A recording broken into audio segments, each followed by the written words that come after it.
अस्सलाम वालेकुम दोस्तों, क्या हाल है? उम्मीद करता हूँ आप सब खैरियत से होंगे।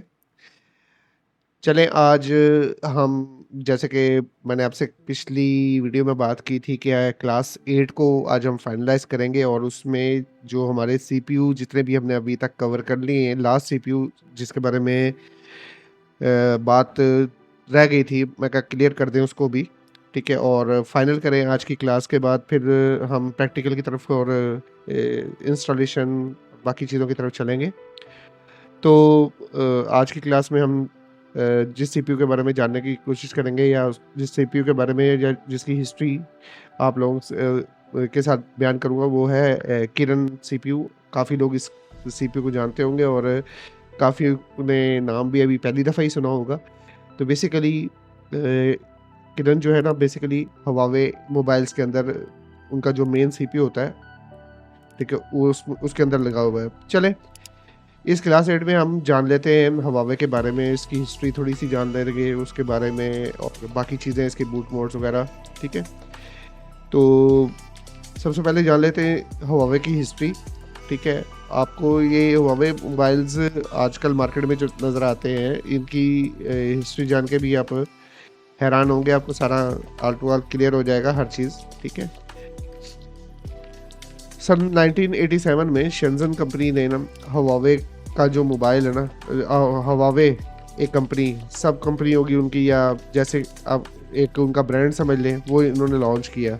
लॉन्च करने के बाद उनका फोकस बेसिकली जो टेलीकॉम के इंफ्रास्ट्रक्चर है ना उनको डेवलप करना था, मोबाइल्स की तरफ नहीं था, ठीक है? यानी कि वो टेलीकॉम की जो नेटवर्क की चीज़ें बनती हैं उनके ऊपर उनका ज़्यादातर फोकस था।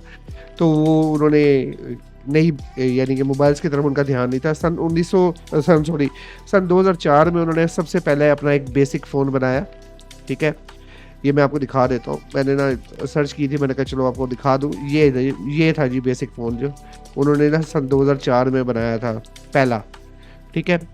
उसके बाद भी काफ़ी मोबाइल्स आते रहे फिर उन्होंने फाइनली ग्लोबल मार्केट में जंप करने का सोच लिया।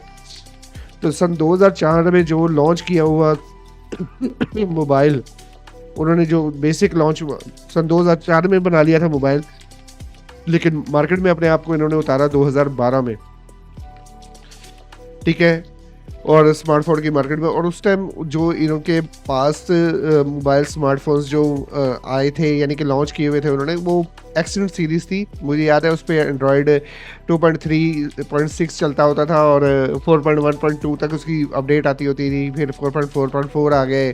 फिर इस तरह 2014 से 2015 की एक्सीडेंट सीरीज़ आती थी। उसके बाद 2016 से 2019-20 के दरमियान पी सीरीज़ और मेट 10 लाइट, मेट 8, मेट 7 इस तरह पी8 लाइट इस तरह की सीरीज़ आनी शुरू हुई, ठीक है? अच्छा जो 2015 के ये मिड रेंज के फ़ोन थे, इतने कोई महंगे सेट नहीं थे जो हम आम बंदा अफोर्ड नहीं कर सकता था। ईज़िली सारे के सारे ऑल टू ऑल इसको अफोर्ड कर पाते थे। अच्छा जो पी सीरीज़ थी और मेट सीरीज़ थी और इसके अलावा और भी काफ़ी सारी सीरीज़ थी जो इसमें मेंशन नहीं है।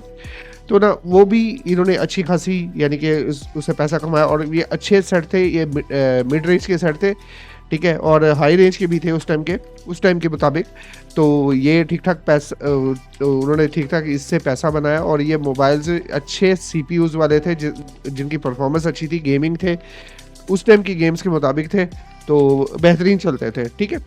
उसके बाद क्या हुआ जी 2019 में यूएस गवर्नमेंट ने ना अमेरिका की गवर्नमेंट ने सैंक्शंस लगा दिए इसके ऊपर ना, ठीक है? उससे क्या हुआ ये गूगल सर्विस को यूज़ नहीं कर सकते और जो क्वालकॉम चिप्स है ना इनके ऊपर भी ये काम नहीं कर सकते। वो कुछ इस तरह से इनका फड्डा हो गया क्योंकि उनके मुकाबले में एप्पल के मुकाबले में ये कम्पीट कर रहे थे, सॉरी सैमसंग के मुकाबले में कम्पीट कर रहे थे। तो ये ज़ाहिर बात है आपस में कम्पिटिटर्स एक दूसरे से लड़ते ही लड़ते हैं। और भी काफ़ी सारी वजूहत थी। यूएस पहले ही चाइना के पीछे पड़ा होता है। ये एक और महाज उनके लिए खड़ा हो गया था कि चाइना बिज़नेस जो मोबाइल का बिज़नेस है उसको टेक ओवर कर रहा था, तो वो भी इनसे बर्दाश्त नहीं था हो रहा। चलें फोकस हमारा उस पे आ जाता है। तो फिर उन्होंने ना सन 2020 के अंदर ना अपना जो फोकस है ना, जो वो ना किरण चिप, यानी कि किरण, ये उससे पहले क्या करते थे, ये सारी चिप्स के ऊपर काम करते थे, सारे सीपीयूज के ऊपर, कॉलकम, एमटीके, हर चीज़, हर सीपीयू के ऊपर उन्होंने मोबाइल्स बनाए हुए जैसे बाकी कंपनीज ने बनाए, ठीक है। और बाकी मैंने सीपीयूज के बारे में सारा कुछ पहले बताया हुआ है, ठीक है। तो इन्होंने जो अपनी डेवलपमेंट थी, जैसे एप्पल की चिप थी, उनकी ए सीरीज़ की जो चिप है उनकी अपनी है, ठीक है। उससे पहले एप्पल सैमसंग से बनवाता था सारा कुछ इस तरह, और भी काफ़ी सारी कंपनीज से बनवाता था। ऐसे ही ये भी दूसरी कंपनीज के जो सीपीयूज थे वो यूज़ करते थे, और एंड्रॉयड ऑपरेटिंग सिस्टम यूज़ करते थे। और उसमें क्योंकि आपको भी पता है कि ओपन सोर्स है एंड्रॉयड, आप भी अपना कोई भी मोबाइल लॉन्च करते हो उसके अंदर ऑपरेटिंग सिस्टम जो है, आप एंड्रॉयड यूज़ करना चाहते हैं तो आपको परमिशन की ज़रूरत नहीं है, आप जस्ट उसको लॉन्च कर सकते हैं और अपनी ऐप्स वगैरह बीच में ऐड करके आप अपना मोबाइल जो है वो लॉन्च कर सकते हैं, ठीक है। अब यहाँ था जो किरण सीपीयू था, किरण चिप था, उसकी डेवलपमेंट जब इन्होंने शुरू की और उस पर ज़्यादा फोकस कर दिया क्योंकि यूएस ने सैंक्शन लगा दी है, तो साथ में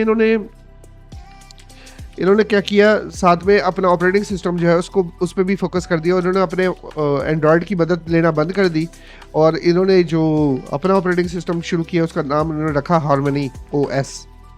हार्मनी ओएस जो ऑपरेटिंग सिस्टम है, आज भी जो अपना लेटेस्ट जितने भी हवावे के सेट आ रहे हैं आप देखें, उसके अंदर यही ऑपरेटिंग सिस्टम है जो यूज़ हो रहा है। इसके अंदर आपको प्ले स्टोर नहीं मिलेगा, ठीक है। इनकी अपनी ऑपरेटिंग सिस्टम के अंदर अपनी ऐप्स होंगी जहां से आप डाउनलोडिंग वगैरह कर सकते हैं, सारा कुछ कर सकते हैं। बस इन्होंने सेंशन लगाई तो इन्होंने भी सेंशन लगा दी। यहाँ आपको बता दूं, व्हाट्सएप, फेसबुक वगैरह यूज़ नहीं होता चाइना में। क्यों नहीं होता? वो इसी सेंशंस के बाद नहीं होता। सर्विसेज इनकी अपनी है, फेसबुक का इनका अपना ही व्हाट्सएप है और बाकी चीज़ें भी अपनी अपनी है। चले, इतना आपको हिस्ट्री में थोड़ा बहुत क्लियर हो गया होगा। चले, हवावे के जो सीपीयूज और प्रोसेसर्स आते रह गए उनके बारे में थोड़ा सा जान लेते हैं। क्वालकॉम के स्नैपड्रैगन्स शुरू में इन्होंने के साथ लॉन्च किया था। वाई सीरीज़ आई थी, अब कई भाइयों को याद होगा। वाई 511 एक पॉपुलर सेट था, ब्लैक कलर का था, छोटा सा। वाई 625 भी बहुत अच्छा सेट आया था, ठीक है। फिर उन्होंने मीडियाटेक के साथ भी काफ़ी सारे सेट लॉन्च किए। ओल्डर वर्जन वही आपको बताया 2.3.6 थे, 2.3.9 आया, फिर 3.3.3 एंड्रॉयड ऑपरेटिंग सिस्टम्स आए। ये उस टाइम तक के सेट थे। फिर हवावे का जो अपना सीपीयू है इन्होंने फिर वो लॉन्च किया जब, तो वो भी इन सीरीज़ के अंदर, इन्हीं सीरीज़ के अंदर उन्होंने उस टाइम पे भी लॉन्च किए थे जो मिड रेंज के सेट और छोटे सेट थे उनके अंदर, के हवावे 650 710 मिड रेंज के। आजकल के मोबाइल्स के अंदर भी ये 710 लग के आता है, 710F भी लग के आता है, ठीक है। किरण 970 अब ये आजकल के सेटों में ये लग के आते हैं, ठीक है। अच्छा, कुछ लो रेंज के बिल्कुल हल्के सेट उसके अंदर एसपीडी सीपीयूज भी लग के आए, ठीक है। हवावे ने कुछ इस तरह के अपना मॉडल्स भी निकाले थे जिसके अंदर एसपीडी सीपीयूज भी लगे हुए आए थे, ठीक है। अच्छा जी, अब यह है कि यूएस ने बैन लगा दी। उसके बाद के आपके जो न्यू 4G 5G टेक्नोलॉजी की जो सीपीयूज है ना, उसके अंदर किरण 9006 ये लेटेस्ट सीपीयूज है। इसके बाद भी और कई सीपीयूज आ गए हैं। ये तो 4G चिप के लिए ओनली था ना, अब जो आ गए वो तो 5G के लिए भी आ गए। उसकी इन्फॉर्मेशन मैं डालना भूल गया। उसके लेटेस्ट, इससे भी लेटेस्ट सीपीयूज हैं, ठीक है, जो उसके अंदर सपोर्ट करते हैं, ठीक है। अच्छा, चले यहाँ पे एक थोड़ी सी बात कर लेते हैं कि इसको हम फ्लैश कैसे करते हैं। इसको फ्लैश करने के कई तरीके हैं, ठीक है। इसको जिप फॉर्मेट में आप अपडेट नाम की जिप फाइल बना के फ्लैश कर सकते हो। आप इसको update.awp यानी ऐप, ये इसकी फॉर्मेट है जिसके ज़रिए आप किसी भी मोबाइल हवावे को फ्लैश करोगे इसके ज़रिए। अच्छा, मेथड कौन कौन से हैं जिसके ज़रिए हम फ्लैश कर सकेंगे? हम फास्ट बूट मोड के ज़रिए फ्लैश कर सकते हैं, ठीक है। हम अपग्रेड मोड के ज़रिए भी फ्लैश कर सकते हैं, ठीक है, इसके अंदर एक फास्टफूड मोड आता है जो आगे हम डिस्कस करेंगे। एक अपग्रेड मोड आता है जिसके ज़रिए हम मोबाइल में अपने सॉफ्टवेयर को अपग्रेड करते हैं, ठीक है। और एक आता है डीप फ्लैश, यानी कि हम किसी टेस्ट पॉइंट का यूज़ करेंगे या सेट को ईडीएल मोड में लेके जाएंगे, वो डीप फ्लैशिंग हो जाएगी। और डीप फ्लैश मोड में भी हमारी फाइल्स यही रहेंगी जो हमने लगानी है, अपडेट डॉट ऐप, ठीक है, यही फाइल लगती है हमेशा सब में। और आखिर में हम कार्ड की मदद से, अगर हमारे पास इतना एक्सेस है कि हमारा मोबाइल एसडी कार्ड उठा रहा है और एसडी कार्ड के ज़रिए फ्लैश करने की परमिशन दे रहा है, तो हम एसडी कार्ड यानी कि मोबाइल में जो मेमोरी कार्ड होता है उसके ज़रिए फ्लैश कर सकते हैं, ठीक है। अच्छा जी, बूट मोड कौन कौन से होते हैं हमारे हवावे के मोबाइल के अंदर? एक तो रिकवरी मोड होता है जिसको हम पावर और वॉल्यूम अप की प्रेस करते हुए रिकवरी मोड में लेके जा सकते हैं, ठीक है। उसके ज़रिए हम कर क्या कर सकते हैं, वाइप डाटा एंड कैशी को वाइप कर सकते हैं, अपडेट कर सकते हैं, वहाँ पे भी अपडेट की ऑप्शन है। सॉरी, मैं बताना भूल गया कि रिकवरी के ज़रिए भी हम साइड लोड के ज़रिए अपडेट कर सकते हैं, ठीक है। उधर लगती है जिप फाइल, ठीक है। फास्ट बूट मोड, अब फास्ट बूट मोड यानी कि बूट लोडर मोड एक ही चीज़ है। उस बूट लोडर मोड में कैसे लेके जाएंगे हम, USB cable plus volume down की को दबाएंगे, मीन्स वॉल्यूम डाउन की दबाया और साथ में यूएसबी केबल को इंसर्ट कर दिया, या पावर और वॉल्यूम डाउन की को इकट्ठा दबाया। कई सेटों में पावर और वॉल्यूम डाउन को इकट्ठा दबाने से फास्ट बूट मोड में चला जाता है, कई में वॉल्यूम डाउन दबा के यूएसबी केबल इंसर्ट करो तब जाता है। तो ये आप लोगों पे डिपेंड करता है आप किस प्रोसेस को फॉलो करते हैं। अच्छा जी, फास्ट बूट मोड में हम फ्लैशिंग कर सकते हैं जैसे मैंने आपको बताया। इसके अलावा और भी काफ़ी सारे काम इसके अंदर हम कर सकते हैं, वो जैसे कि बूट लोडर लॉकिंग कर सकते हैं, ठीक है, बिफोर इट वाज क्लोज। अब की जो लेटेस्ट है ना उसके अंदर क्लोज हो गया है कुछ, वो हमें फिर दूसरे डिफरेंट तरीक़ों से करना पड़ता है। अब बूट लोडर अनलॉक जो है ना वो फास्ट बूट मोड से हो जाता है बजरिया कोड, ठीक है, कोड लेना पड़ता है, कोड के ज़रिए होता है, वैसे नहीं होता। अच्छा जी, OEM कमांड्स यानी कि हम फास्ट बूट इन्फो ले सकते हैं, फास्ट बूट इन्फो के बाद हम उसका वर्जन मालूम कर सकते हैं, बूट लोडर अनलॉक कर सकते हैं, रीलॉक कर सकते हैं, और काफ़ी सारी कमांड यूज़ कर सकते हैं हम, काफ़ी सारा काम इससे ले सकते हैं। अच्छा जी, टेस्ट पॉइंट या ईडीएल मोड में हम, आपको पता है कब यूज़ करते हैं, कोई सेट अगर मर गया हो या बूट लूप में खड़ा हो, हमें परमिशन ना हो, हम इसको रिकवरी में ना लेके जा सकते हो या कुछ ना हो, तब हमें टेस्ट पॉइंट केबल या टेस्ट पॉइंट लगा के डेड फ्लैशिंग यानी कि वो डेड मोबाइल फ्लैशिंग करनी पड़ती है, ठीक है। मोबाइल और आपको जो फाइल बताई है फाइल वही लगेगी, ठीक है, उसके ज़रिए भी हम मोबाइल को फ्लैश कर सकते हैं टच पॉइंट ईडीएल मोड के ज़रिए। इसके अलावा एक आखिरी मोड है जो सेफ मोड है। Safe mode basically trouble shooting के लिए यूज़ होता है। कोई ऐप आपको मसला कर रही है, कोई प्रॉब्लम करती है, ठीक है, या इंजनिंग मोड में लेके जाना हो या कोई इस तरह का मसला हो, तो वॉल्यूम सेट को ऑन करने के बाद ऑन हो जाए तो वॉल्यूम डाउन का बटन दबा के रखते हैं तो सेफ मोड में चला जाता है मोबाइल। इसके अलावा मैंने आपको बताया था कि मोबाइल जो है हवावे के, ठीक है, हवावे के जो मोबाइल हैं वो मीडियाटेक सीपीयू में भी आए हैं। अब ज़ाहिर बात है मीडियाटेक सीपीयू में आए हैं तो उनको बूटिंग कराने का भी तरीका डिफरेंट है। वो डिफरेंट तरीके क्या है, प्लस कुछ जो ओल्ड सीपीयूज़ थे वो तो जैसे आप मोबाइल को बंद करके, ठीक है, जस्ट केबल लगाएंगे तब भी बूट कर जाएगा प्री लोडर मोड में, ठीक है। कुछ सेट प्री लोडर मोड में नहीं जाते तो फिर हम उसके लिए बीरोम मोड यूज़ करेंगे, बूट लोडर मोड यूज़ करेंगे। तो उसके लिए हम क्या करेंगे, बूट वॉल्यूम अप और वॉल्यूम डाउन की इसको प्रेस करते हुए फिर यूएसबी केबल इंसर्ट करेंगे, कुछ इस तरह से बूट करेंगे, ठीक है। बहरहाल हम MTK के सेटों को भी फ्लैश कर सकते हैं, ठीक है। अब MTK के सेटों के, अच्छा जी, MTK के सेटों को ये क्लियर हो गया आपको। चलें आगे चलते हैं। अच्छा जी, अब थोड़ा सा टेस्ट पॉइंट इसका ना हवावे का एक और मोड है जो मैंने बाद में इसको तो मैंने संभाल के रखा, मैंने कहा आपको डिटेल में थोड़ा सा ना उसके बारे में बताता हूँ। अच्छा, हमें टेस्ट पॉइंट की रिक्वायरमेंट पहले आपको बता दूँ होती क्यों है। नए पुराने सेट तमाम है उसके अंदर। समटाइम्स हमारा फ़ोन जो है वो ब्रिक हो जाता है या डेड हो जाता है, ठीक है, और सिर्फ पोर्ट बनाता है या पोर्ट भी नहीं बनाता समटाइम्स, ठीक है, ना फास्ट बूट आता है, ना रिकवरी का एक्सेस होता है, ना ही स्क्रीन पे कुछ आता है, ना कुछ। और शायद फास्ट बूट रिकवरी वगैरह डिसेबल हो, यानी आपको परमिशन ही ना हो आप कुछ राइट कर सको।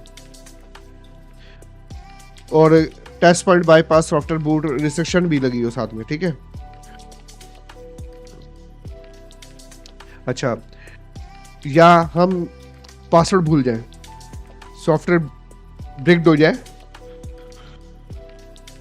पासवर्ड भूल जाएं, या हम गूगल का अकाउंट, या जिसको हम गूगल अकाउंट या FRP लॉक कहते हैं, वो भूल जाएं, ठीक है, या बूट लोडर अनलॉक करना हो वो भी डायरेक्टली, तो वो भी इस मोड से किया जा सकता है। या पार्टीशन करप्ट हो जाए तो उसको रिपेयर करने के लिए हम ये यूज़ कर सकते हैं। अच्छा जी, अब मैं आपको बताना चाह रहा था कि ये तो मैंने आपको बता दिया टेस्ट पॉइंट है, टेस्ट पॉइंट के लिए आप किस पर्पज़ के लिए किस पर्पज़ के लिए यूज़ कर सकते हैं, ठीक है। अब ये जो हवावे के अंदर एक ना USB कॉम मोड 1.0 बनता है। अब ये उस टाइम बनता है जब आपके हवावे की मोबाइल चिपसेट जो है ना वो किरण CPU होगी। कौन सी होगी? किरण CPU। ये आपने हमेशा याद रखना है कि हाई सिलिकॉन CPU मींस किरण CPU। आपका वो CPU जो हवावे अब लॉन्च करके वही अपने तमाम मोबाइल्स के अंदर दे रहा है, ठीक है। उसको बूट कराने के लिए अगर हम उसको अपग्रेड मोड से कर लेते हैं, ठीक है, फास्ट बूट मोड से फ्लैश हो जाता है, FRP खुल जाता है, ठीक है। नहीं होता तो हम उसको डी फ्लैश मोड में लेके जाएंगे जो कि किरण CPU का बनता है USB कॉम 1.0, ठीक है, कॉम पोर्ट बनती है।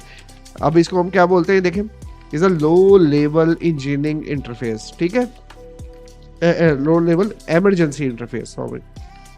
अच्छा जी, वही बता रहा है कि बूट इसको यूज़ कब करते हैं और ये कैसे आएगा, यानी कि जब हम इसको टेस्ट पॉइंट के ज़रिए बूट कराएंगे उस टाइम आएगा। बूट लोडर करप्ट हो और डी फ्लैश मोड की ट्रिक करना हो, डी फ्लैश मोड ट्रिक करना हो, यानी कि हमें रिक्वायर्ड हो, ऐसे समझ लें कि FRP लॉक लगा हुआ है और ना फास्ट बूट मोड से जा रहा है, ठीक है, ना अपग्रेड मोड से जा रहा है, ठीक है, तो हम इसको डी फ्लैश मोड में लेके जाएंगे, ट्रिक करेंगे इसके ज़रिए, टेस्ट पॉइंट के ज़रिए। और कॉम पोर्ट 1 हवावे के जो है ना वो ड्राइवर्स इंस्टॉल करेंगे। इंस्टॉल करने के बाद एक कुछ सॉफ्टवेयर होते हैं जो इन सेटों यानी कि इस कॉम पोर्ट को यूज़ करते हुए हमारा FRP भी खोलेगा, फैक्ट्री रीसेट भी करेगा, फ्लैशिंग भी करेगा, बाकी काम भी करेगा। उम्मीद है इतना क्लियर हो गया होगा। अब ये देख लो, जब कॉम पोर्ट बन के आएगी ना तो आपको डिवाइस मैनेजर के अंदर कॉम पोर्ट में ना इस तरह से बन के आएगा। आगे कॉम पोर्ट ब्रैकेट में कॉम पोर्ट नंबर लिखा होगा जो कि मुख्तलिफ हो सकता है, ठीक है। अब इसको इनेबल करने के बाद फिर वही बात आ गई कि हाँ जी हम फ्लैशिंग कर सकते हैं डायरेक्टली बगैर किसी परमिशन के। फास्ट बूट में तो परमिशन चाहिए ना, अपग्रेड में भी परमिशन चाहिए, इधर किसी किस्म की कोई परमिशन नहीं, इधर बस टापा फ्लैशिंग FRP रीसेट कर सकेंगे बगैर किसी परमिशन के। आ जाओ हो जाओ, पार्टीशन को रिपेयर कर सकते हैं। और हवावे ID, सॉरी इसके बारे में तो बताया नहीं, हवावे ID ये भी ऐसा समझ लें जैसे iCloud ID नहीं होता आईफोन में और FRP होता है एंड्रॉयड के अंदर, ऐसे हवावे ID इन्होंने अपना दिया हुआ है, ठीक है। वो भी रिमूव कर सकते हैं आप इस मोड के ज़रिए, ठीक है। आगे इफ सपोर्टेड अगर लिखा हुआ है कि अगर सपोर्टेड होगा तो होगा, ठीक है। चले, उम्मीद है ये सारे क्लियर हो गया होगा। आखिर में मैं आपको कुछ टूल्स बता देता हूँ जो इन USB कॉम 1 और ये बाकी जितने भी फीचर्स हैं इन सबको सपोर्ट करते हैं। और इनमें से काफ़ी सारे टूल मैं खुद यूज़ भी करता हूँ, जैसे सिग्मा की हाइड्रा टूल है, EFT प्रो है, चिमेरा है, MRT है, ऑक्टोपस हवावे टूल है। मैं जो यूज़ करता हूँ personally octopus Huawei tool use कर रहा हूँ, EFT यूज़ कर रहा हूँ, सिग्मा यूज़ कर रहा हूँ, हाइड्रा मेरे पास नहीं है, चिमेरा मेरे पास नहीं है, MRT नहीं है। चिमेरा मैं जब रेंट पे ले लेता हूँ तब भी यूज़ कर लेता हूँ, लेकिन मैं चिमेरा ज़्यादातर सैमसंग के लिए यूज़ करता हूँ। इसके लिए मेरे पास यह हवावे ऑक्टोपस है और ये बेस्ट है। सिग्मा भी जब तक इसकी टीम ने 2 नंबरियाँ कटनी शुरू नहीं की थी, उससे पहले हम इसको यूज़ करते थे। मेरे पास पैक 5 तक अपडेट थे, उसके बाद इन्होंने एक्सपायर कर दी। चलें, उम्मीद करता हूँ कि हाँ जी, आपको ये हवावे की क्लास, हवावे के सीपीयूज़ के बारे में सारा कुछ पता लग गया होगा, कैसे इसको फ्लैश करते हैं, कैसे अब हम इसके बारे में सारा कुछ जान गए हैं। आपको कुछ समझ ना आए तो एक दफ़ा दोबारा देख लीजिएगा, अगर फिर भी कुछ समझ ना आए तो कमेंट कर दीजिएगा, मैं आपको बिल्कुल डिटेल में समझा दूँगा। मुझे सिर्फ़ इतना जानना है कि आपके जो मोबाइल के रोज़मर्रा के जो सीपीयूज़ हैं, वो हमने तकरीबन सारे क्लियर कर दिए, कवर कर दिए हैं। कोई ऐसी नया सीपीयू भी मार्केट में नहीं आया जिसके बारे में मज़ीद आप लोगों को कुछ बताना पड़े। हाँ, इन जितने भी सीपीयूज़ आप लोगों को सीपीयूज़ की 8 क्लासेस 7 क्लासेस जितनी भी हुई हैं, इनमें से अगर आपको किसी भी क्लास में कोई इश्यू या कोई मसला या कोई प्रॉब्लम आ रही है, तो डायरेक्टली मुझे कमेंट करें, मैं आपको रिप्लाई करूँगा। मैं तकरीबन सबके कमेंट्स के रिप्लाई करता हूँ, ठीक है? आपके भी करूँगा ताकि आप लोगों को ईज़िली इसको आप समझ में आए और ईज़िली अंडरस्टैंड कर लें एक दफ़ा चीज़ को अंडरस्टैंड कर लिया ना, तो फिर बाकी कोई मसला नहीं रह जाएगा, ठीक है? बाकी अब ये है कि हाँ जी, ये इनके बूट मोड्स वगैरह ये तो आप खुद से कॉपी पे नोट करके रख लें, क्योंकि ये हर सीपीयू के डिफरेंट होते हैं, ठीक है? और ये काम बेसिकली थ्योरी से नहीं आता, ये मैं आपको पहले आपको क्लियर कर दूँ, ये थ्योरी से नहीं आता, ये प्रैक्टिकल से आता है। और जितना-जितना आप प्रैक्टिकल करते जाएँगे, जितना-जितना आप इसको नॉलेज को गेन करते जाएँगे, बताना फ़र्ज़ है, क्योंकि बगैर नॉलेज के आप खुद से तुक्के से कुछ नहीं कर सकते। आपको ये सारा कुछ करना पड़ेगा, ठीक है? और ये करने के बाद ही बंदा कुछ बनता है, कुछ अपने उसमें कुछ उसको समझ में आती है कि हाँ जी, उसने काम को कैसे करना है, किस तरीके से करना है। चलें, उम्मीद करता हूँ हर चीज़ आपको क्लियर हो गई होगी। मुझे आप लोगों से बस दुआएँ चाहिए और आप लोगों का साथ चाहिए, सपोर्ट चाहिए, ठीक है? तो मिलते हैं अगली क्लास में या नए अगले टूल में जो भी बना, तो अल्लाह हाफ़िज़।